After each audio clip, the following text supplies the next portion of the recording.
Yes. Yeah. I don't know how I tolerate you on So I'm going to go over that ad nauseum today, I think, in reference to some of the sources that I've been using. And I actually came up with a little brainstorm that I want to try. I don't know if we'll be ready to do it today, but I'd like to role play being a mentor and being an apprentice during an early Christian time. You know, what would it feel like if you were the mentor and you were talking to an apprentice in regards to this? I'm not quite ready to do that yet. Yeah, not quite yet. And Ginger kind of goes into, meltdown mode when we talk about I do so much role play in my job. Like, you do a lot of role play, so it's not my favorite thing. I used to hate it. With my work with power and a lot of training that I've done with power, they do a lot of role playing, and I've come to really appreciate just what it can do in terms of providing some insights that you might not be able to actually have. So I'm going to go through what I have here, which is a lot, and I'm asking for you to think about it. I know you had a great discussion last week. I listened to it. And I'm just kind of looking at some of these questions. What is it? Who wrote it? Why it's important? All of those things. And I'm using these sources.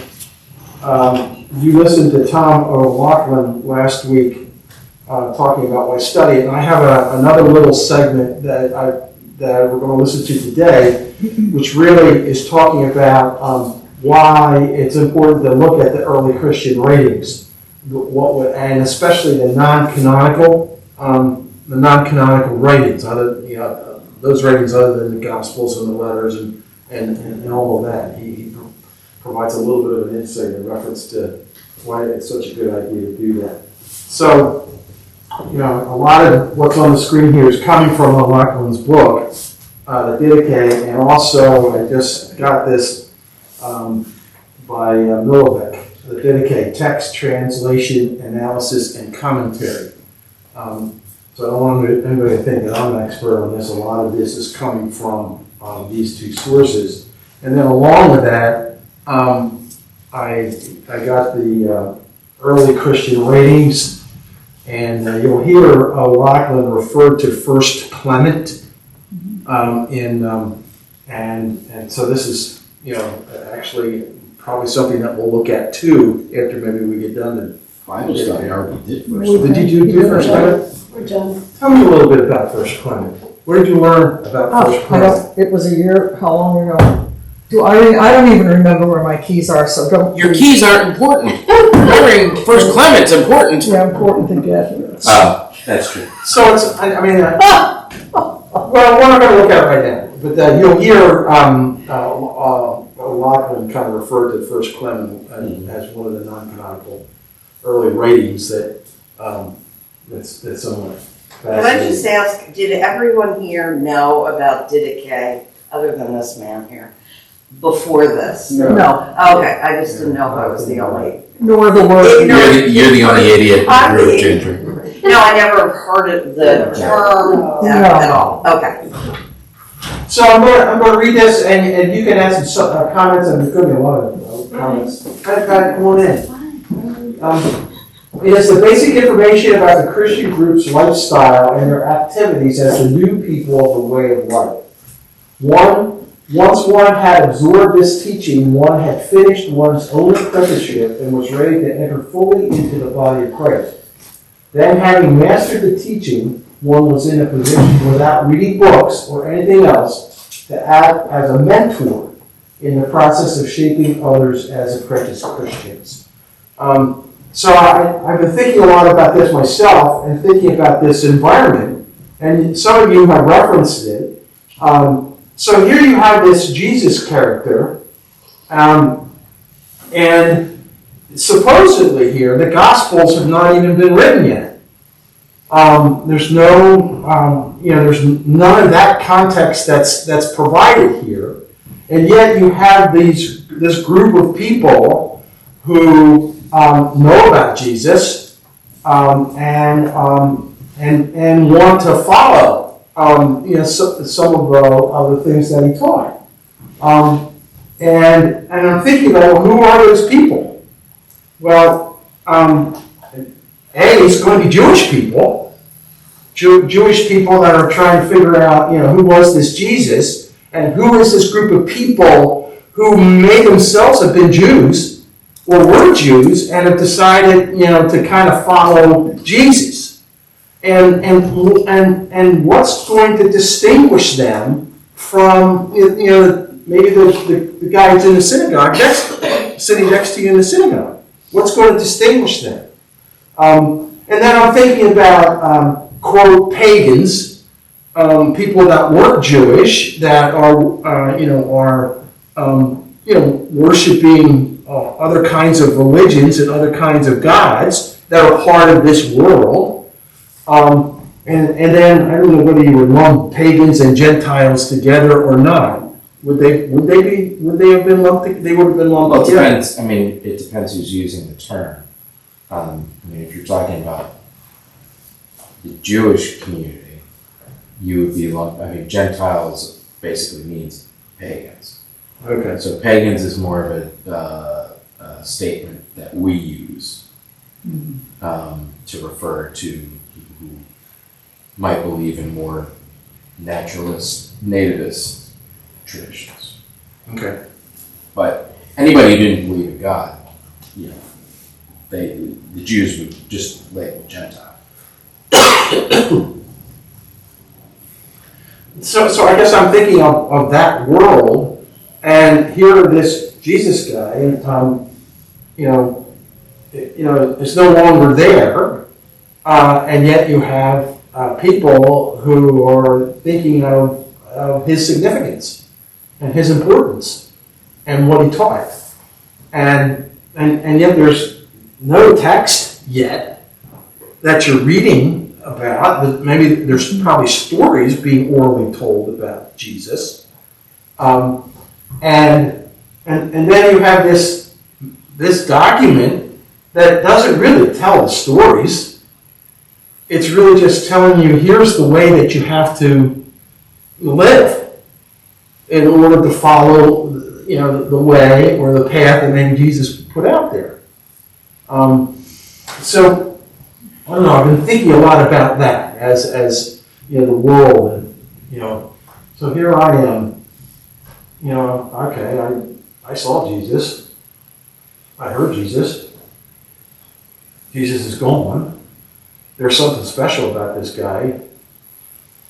Oh, there's some people around me who want to follow his way of teaching, and I think I would like to join them in a community, but I don't know much about it. What do you have to do?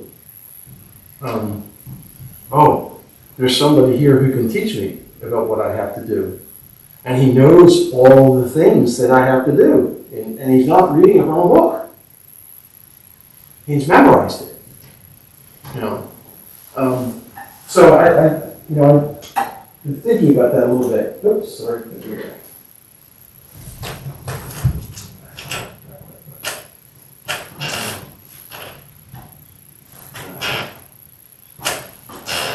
So why is the Didache important? There's a lot of text here. I'm going to go through it because they're talking about context here.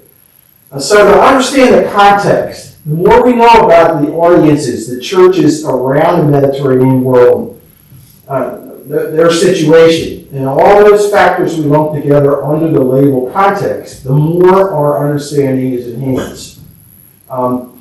The discovery of the Didache alone shows us from the inside a church organizing itself. The more we learn, the more we understand the Didache, and the more important the Didache becomes as our most detailed insight into the life of those early churches. So, Steve is okay, so why is that important?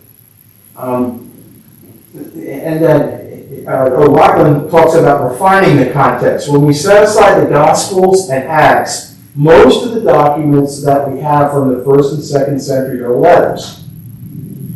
Among them are those of Paul, those attributed to Paul, and those linked with the names of James, Jude, John, and Peter.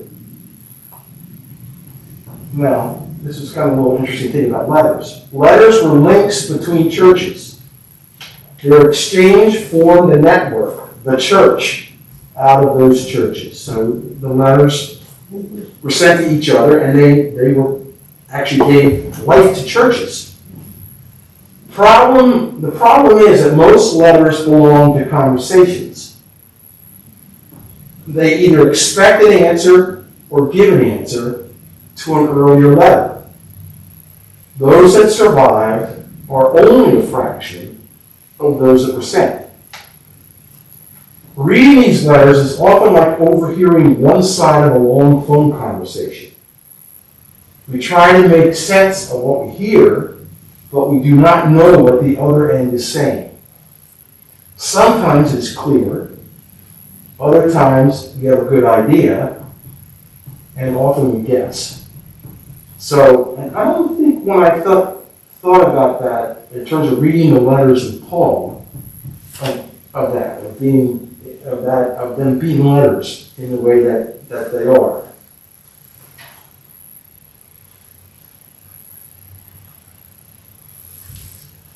The Didache shows us some of the standard concerns of these churches, of these early churches.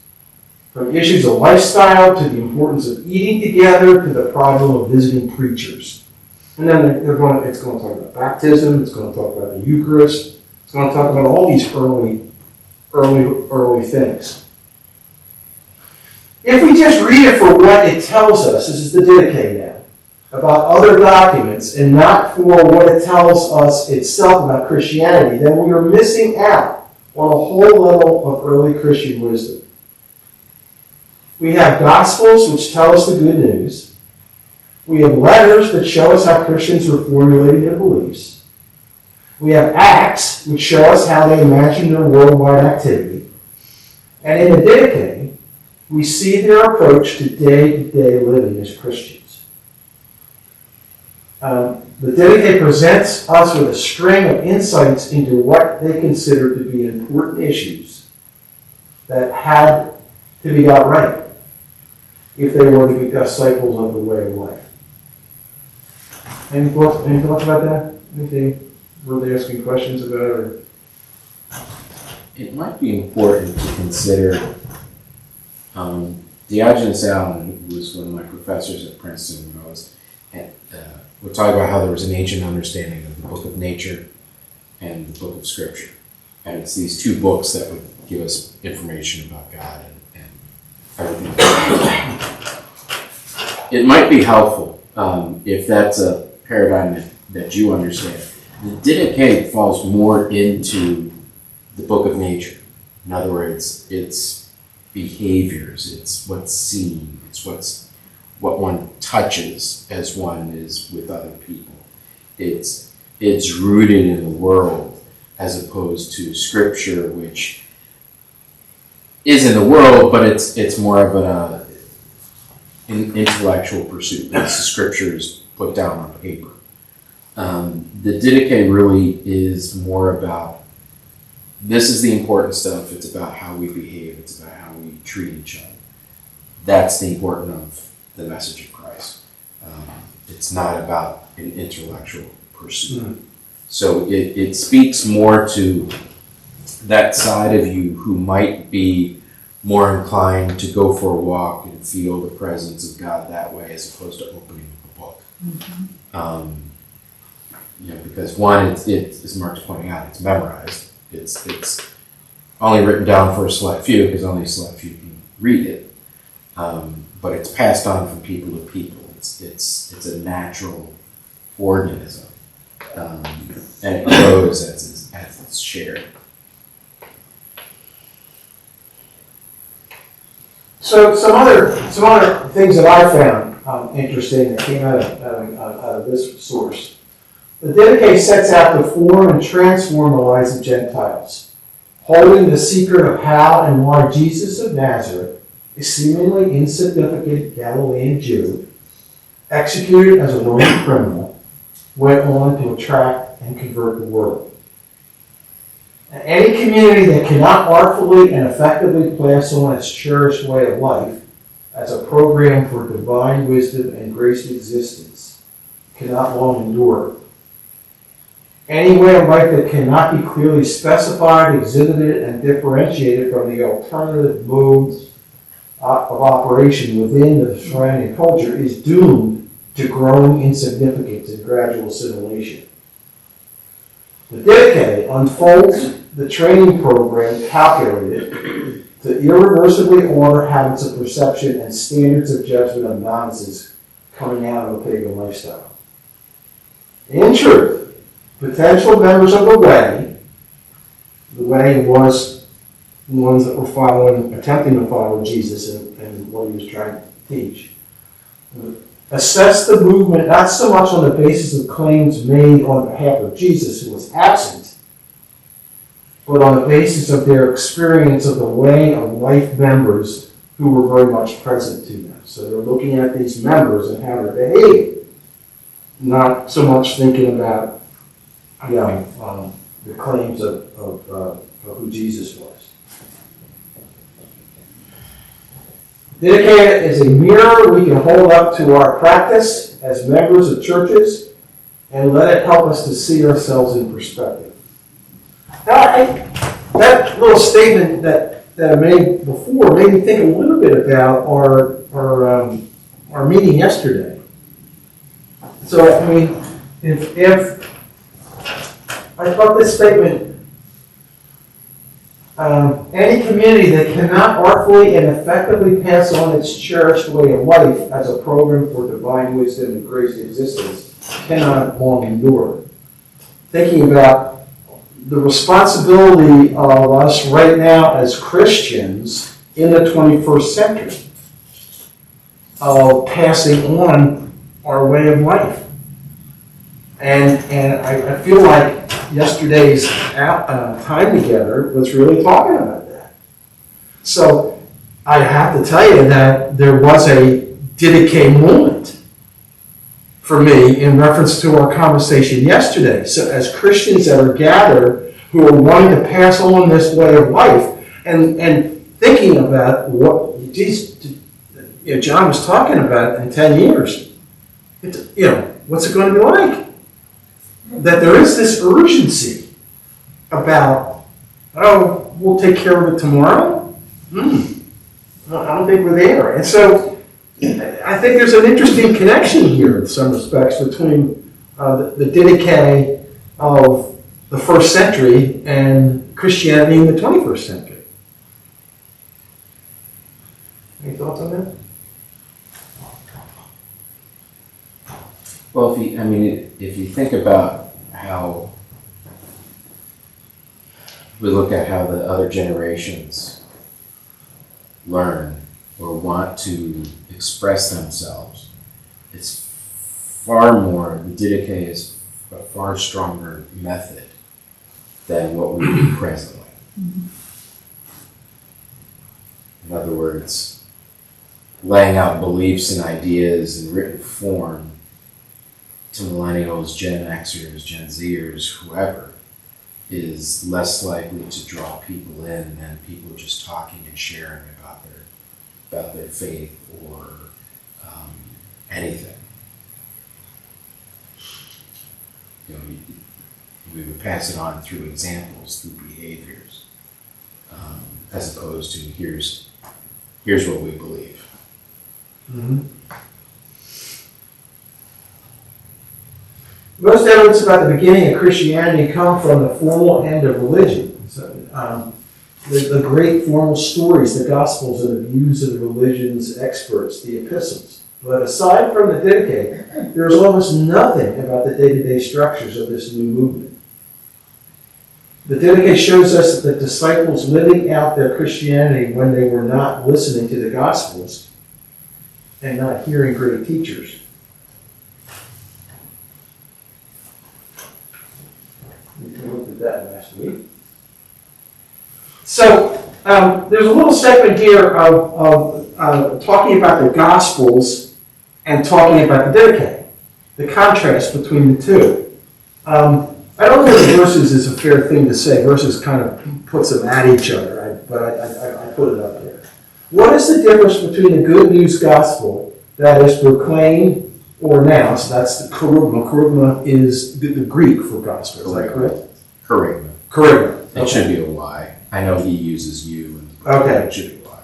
And the training and teaching, which is the Didache. So Didache here is small d Didache. It's not the manuscript. Didache is the teaching, the training that involves in terms of becoming a Christian. So what's the distinction?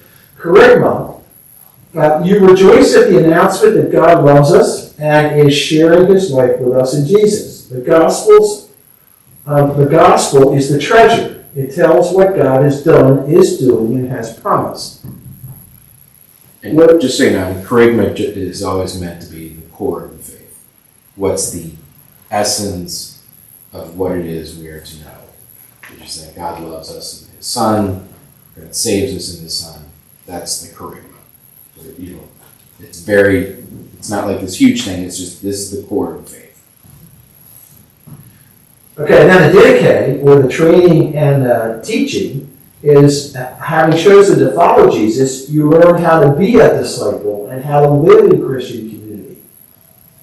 The teaching spells out the implications. There are no stories about Jesus in the Didache, no parables. There's not that context at all.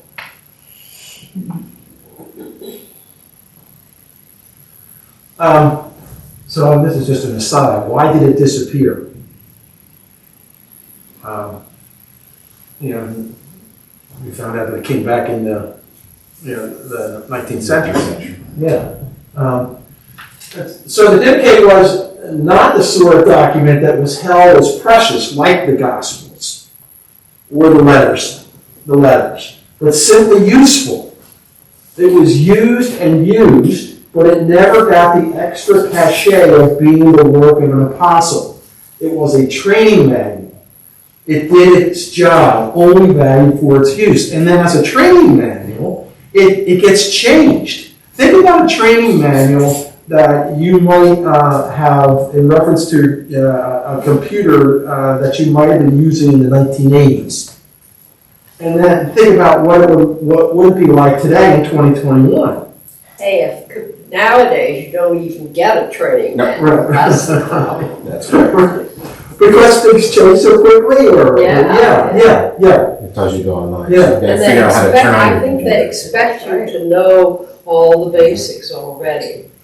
Well, and that's an interesting segue because, there comes a point in time with the church where there was just the assumption that you understand the basics of the faith. Yeah. So there wasn't a need for the Didache anymore. What now became important was purifying the faith, which is sort of what we're looking at with the development of creeds and confessions, etc. Because everybody sort of understood who Jesus was, but they're having difficulty putting into words. And, as we talked about last week, worship was a large part in kind of spinning off how people talked about their faith. And that's already like Didache. They already know how they're worshiping, what they're doing. So then the emphasis of the church becomes, how do we purify this tradition? And when I mean purify, I just mean, how do we streamline it? How do we make it so everybody can clearly understand it and everything we say makes sense? And so there's a drift away from the Didache because of that. And then it also just had various permutations over the centuries too, so that as a document, it did kind of get assimilated or over time, and so that's. But you can also put the Didache next to sort of the rules of Benedict, right? It's very similar. The rules of what? Benedict. So Benedict of Nursia was one of the first individuals to write a rule. Actually, Gregory did, of Tanzanius. But Benedict, when you talk about the Benedictine monks, that means they're following Benedict's order. And it was very clearly how every member of the community was to behave when they were to pray, how they were to pray, what they were to pray about. And so that, in many regards, doesn't replace the Didache, but it shows you how the Didache has morphed into this behavior, because really the rules of Benedict are all about behavior in a community. Mm-hmm. Okay. Interesting. Well, are the 10 Commandments part of this? Or like? They're part of the rules of Benedict. Oh, okay. They're not so much the Didache, because it's more about. So you get the charisma, you know the charisma, and now how do you live out the life of one who accepts the charisma, and that's the Didache. So it wasn't going to emphasize sort of the beliefs that are out there. It's sort of emphasizing how one believes, or how one lives if one believes Jesus Christ, has come to save them. Of course, the rule of Benedict was for monastic communities that were separated off from the world, right? That's looking back on it. Yeah. I mean, Benedict is really creating rules for people who For are living everybody? in community. No, for people who are living in community. Uh-huh. And while frequently that was mostly men, it was also about all the people who were in that community. So yes, it becomes like an example of how orders are to live together monastically, etc. Benedict and others were more about how do we as faithfully live together, and not all these communities shut themselves off from the world.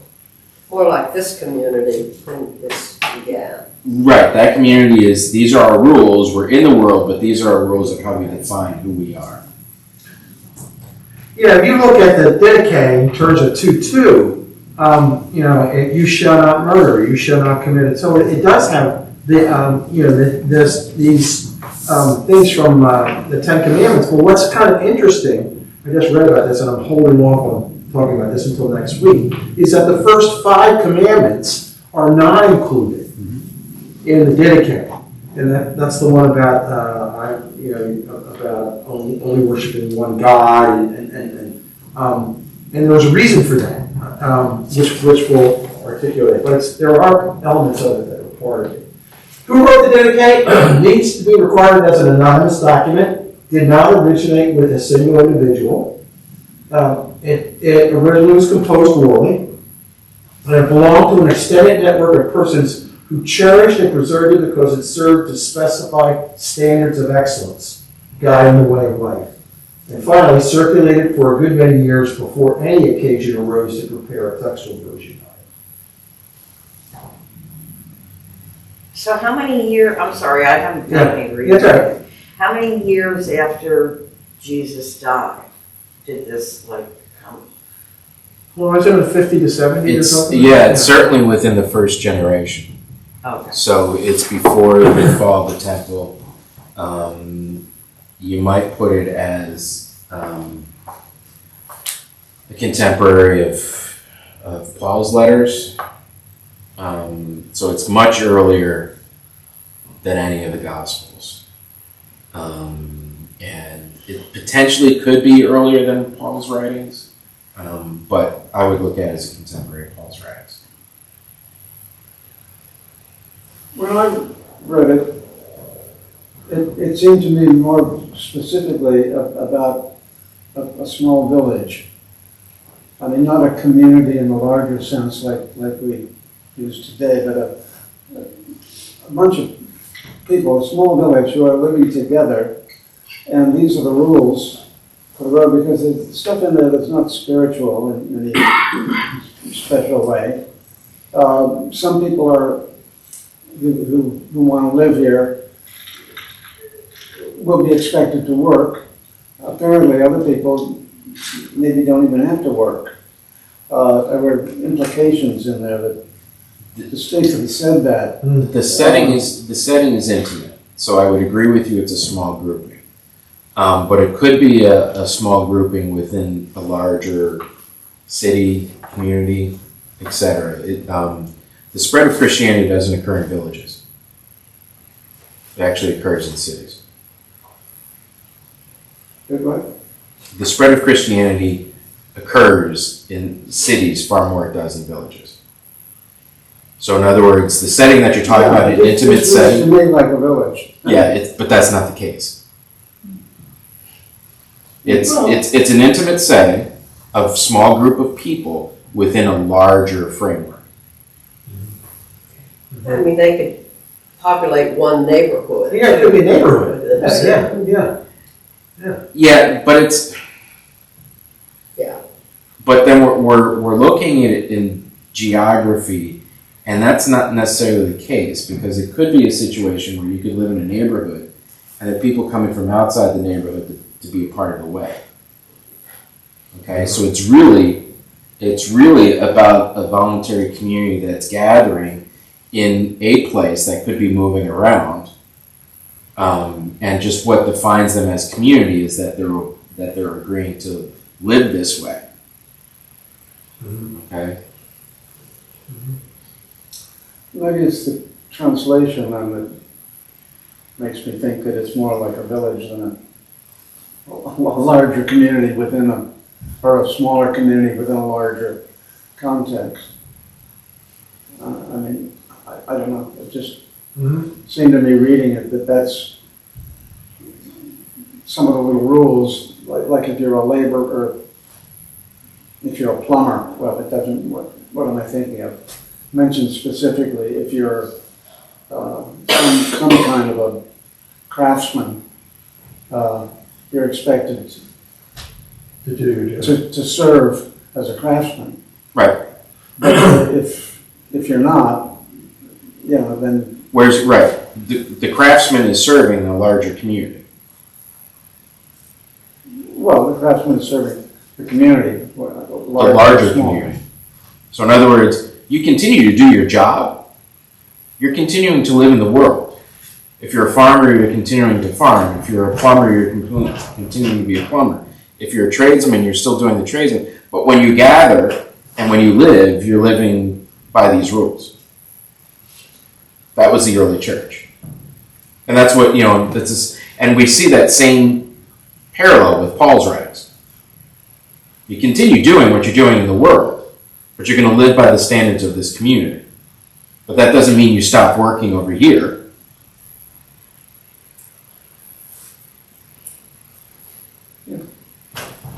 I'm going to play O'Loughlin here a little bit about early Christian writings.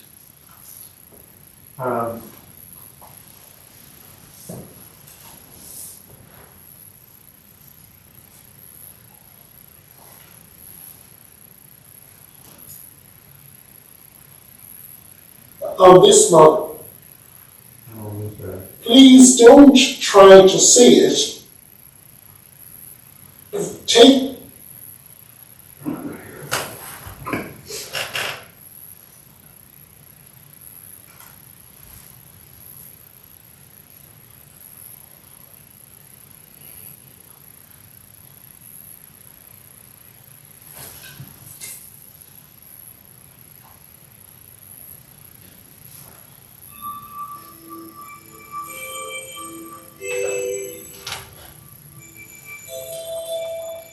Hello. Welcome to the module on early Christian writings, what would have been called 50 years ago the Apostolic Fathers. One of the few statements you can make about the earliest Christians without being contradicted is that they loved writing. They have left us, unlike any other emerging Christian group in the Roman Empire at that time, a vast legacy of writings. The earliest writing that we know of is Paul's first letter to the Thessalonians. A lovely little text that shows us just how different the early Paul is to the Paul we all think we know when we read the letter to the Romans. And over the next 50 years, Christians would produce a vast array of writings. The Gospels, Mark, Matthew, Luke, John, all the other Pauline letters, and that would continue onwards. Some stage in that first 50 years, the Didache was produced. At the end of it, the community in Rome wrote a letter to the community in Corinth, the letter that we call 1 Clement, as if it were written by a single person sitting down at his desk. And that's probably around the year 100.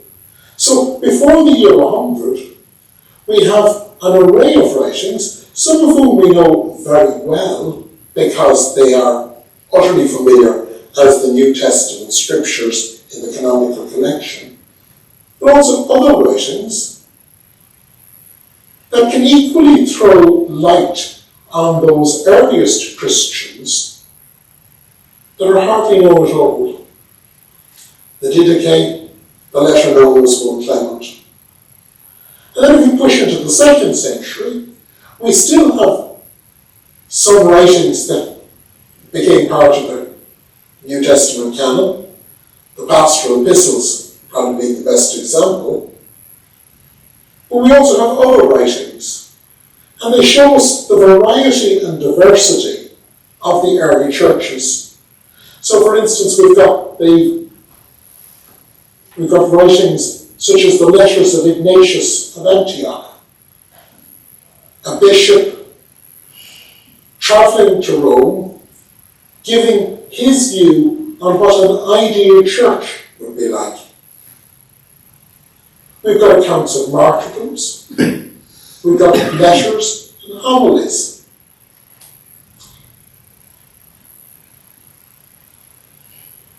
If you were taking this course 100 years ago, you would have taken these documents as if they were ways of finding the earliest evidence for this or that.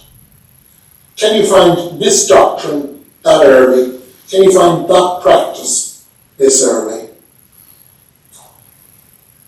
What I want you to do is, instead of trying to find the earliest evidence or engage in sort of ecclesial apologetics, to see these writings as coming from the same sort of communities that produced the documents we call the New Testament, and which, as a body, show us the range and diversity of early Christianity in the Greco-Roman world. That doesn't mean we see all of the Christianities that were around at that time. We see nothing of emerging African Christianity. We see nothing of Jewish Christianity except as far as we can glimpse it through the Didache, though that's a document which is itself in Greek, not Aramaic or Syriac, and which is certainly, even if it's a window on Jewish Christianity, is also a window on the churches of the Greco-Roman world. We see one urban church is concerned with the problems of another urban church in the first letter of Clement. We see the emerging sense that there is a pastoral hierarchy in Ignatius of Antioch. And we see the different ways that Christians preached and thought in the other documents. Please don't try to see it as proof texts, and be careful of the danger of clumping them all together. See, it's always very easy to see similarities. They knew and felt their own similarity and solidarity. That is why these documents have survived. They survived because they were copied and shared from place to place and sent around from one community to another. Rather, I want you to read them, noting just how different the different Christianities are in the different churches, how they are answering different problems and producing different theologies. theologies that are not only different to one another and from those we are familiar with in the New Testament collection, but very different from the later emerging theologies that will become standardized as early Catholicism. You can look on this module in three ways. First of all, you can look at it in the classic church history mode. This is the earliest communities apart from the New Testament.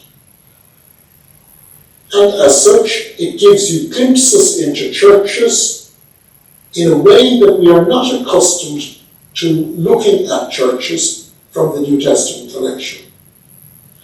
Secondly, you can see it as the origins of Christian theology, seeing the earliest ways that Christians set about the task of making sense their belief about God as revealed to them in Jesus, and a host of problems, whether that comes from their Jewish background, or their urban situation, or the fact that they're facing persecution. Or thirdly, and I think this is the best way to see the module, as a way of expanding the picture that you have from the canonical collection, and letting the canonical and the non-canonical collection interface with one another and enrich one another.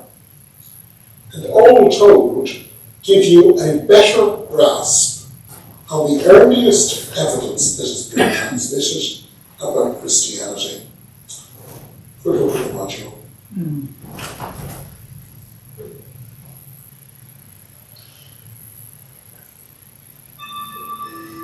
Did you use the word economical there? It was canonical. Yeah. But it was written as economical. Yeah, it The kept closed caption reading, was not yeah, good. it was not, no, it was very distracting, because it was not. And Tom Robbin is here with me. That was in the And Tom's going to talk about the cup. Yeah, there were a number of, yeah. What about it? Was there anything?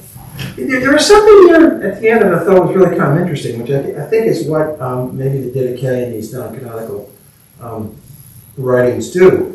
He talked about different theologies and different Christianities, and thinking about that in terms of the first 100 years of Christianity after Jesus, and I think a lot about. I remember, it's been a while, I read Elaine Pagel's book, Beyond Belief. And it opened my eyes to the fact that that a lot of my own background and understanding of Christianity does come from the canonical writings, which is not unusual. It's the Gospels and the letters that a lot of your own kind of thinking comes from. But Beyond Belief by Pagels, and certainly O'Loughlin here is making me think a little bit about it. When he talked about Christianities, he's not talking about Christianity, he's talking about Christianities, and he's talking about theologies that were developing and forming. And that makes me think a little bit about what happened down the line, which is people making decisions about what is acceptable and what's not acceptable. That make the canon up, and yet there are other things outside of the canon that can enrich your understanding of God, of Jesus, and sometimes I think that we have been given a narrow slice or a very exclusive look at theology and through just the canon, and we haven't thought much beyond that. You ever thought about that? Yeah. You're way off. No. So there is one Christianity. What I think he's trying to say is that there was a great diversity in the early church, in early communities. through some of the factors that you talked about. You know, the theologies, the beliefs, the styles of worship were really predicated on the locality. And different people worship different ways, and there's different forms of worship that inspire different ways of thinking and believing. And so there was a great disparity of beliefs within Christianity. Some helpful, some not as helpful. The canon is created not to silence other texts, but the canon is created to say these are the basics that one needs to know for faith. If you want to know about the faith that we call Christianity, these are the books that you should know. There are other books that the church has always lifted up as being important, but they don't rise to the level of canon. So many people today often accuse the church of trying to silence these other texts. No, the purpose of the canon was to say these are the most important ones. But there are other texts out there, like we would talk about the Apocrypha that's found in Roman Catholic text and Greek Orthodox text. We would say those texts are good for teaching and learning, but they're not essential for salvation. Okay, it doesn't mean that like studying Clement, Ignatius, and others aren't important just because they're not in the canon. When you read them, they read differently from the books that are in the canon, and you can almost instantaneously recognize that. Now, there are other texts that were flat out harmful to the faith, and that's what we're talking about with the heresy conversation, things like the Gnostic tradition. Those weren't just seen as being diversity of thought. They contain nuggets of the destruction of Christianity itself, if they played out. And so, what I said the other night about orthodoxy is the bumpers you put on your bowling lane. Okay? You've got the whole range of thought between those two bumpers, and it is pretty wide when you think about it. And that orthodoxy is to help keep your bowling ball in that framework.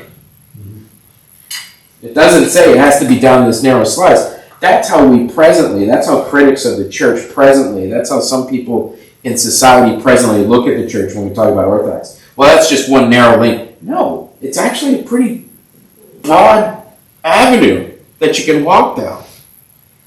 And there's a lot of stuff that orthodoxy doesn't cover because honestly, that's what you should be able to do. And so, we have to understand that there was a broad diversity of thought that was always allowed. Some of it, however, went too far. And so we need to realize that. So the more that the church, the benefit of the church in studying these other texts is it gives us a larger flavor. So studying the Didache, studying Clement, studying Ignatius, studying Shepherd of Hermes, doing some of the other early church writings gives you a flavor for what the church was like, right? But at the same time, it's not essential. So the church has also understood that not many people have the time or the ability to read all these texts, and so we just want to provide for the church leaders. We will provide for you the texts that we think are essential.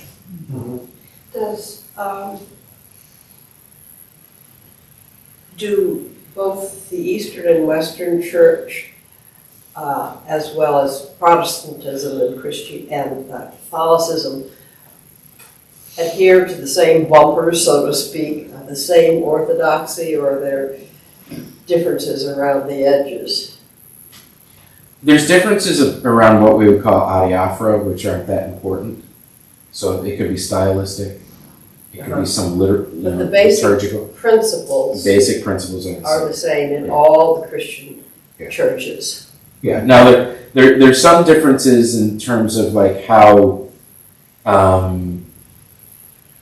pervasive sin is and the need to confess. So like the Eastern Orthodox is far more mystical, and they don't focus as much on confession as the Western does. Western churches do both, Roman Catholic and Protestant. The East always has been far more mystical than they have been logical. And so their liturgies and their worship services, even their architecture reflects that mystery more so than the West. But in terms of who Jesus is, how we view Jesus, no, it's the same. Yeah, this is where we're headed. We're going to look more at this. But it's interesting for me to be thinking about this. In terms of, for instance, there's a little section on baptism in here, and it said this is the way baptism is done, within a framework. But then what happened is different churches took that and said, no, this is the only way to do it. Well, baptism is an excellent example. If you're in a community that has a large standing body of water, immersion makes sense. Yeah. If you're in a community where it doesn't make sense. The importance isn't how you baptize, the importance is that you baptize.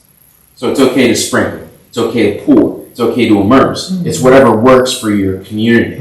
But you're right, at a point in time, one community says, well, this is how it happened with Jesus, this is why it's more important. Well, how are you going to do immersion if you're in a community where there's water scarcity?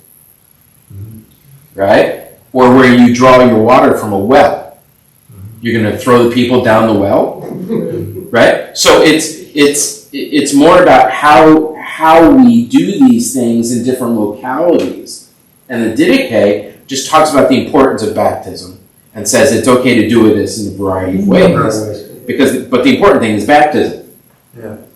It's interesting to me that then what happens is that certain groups then say this is the only way it can be done. Correct. Yeah. So we're looking at that.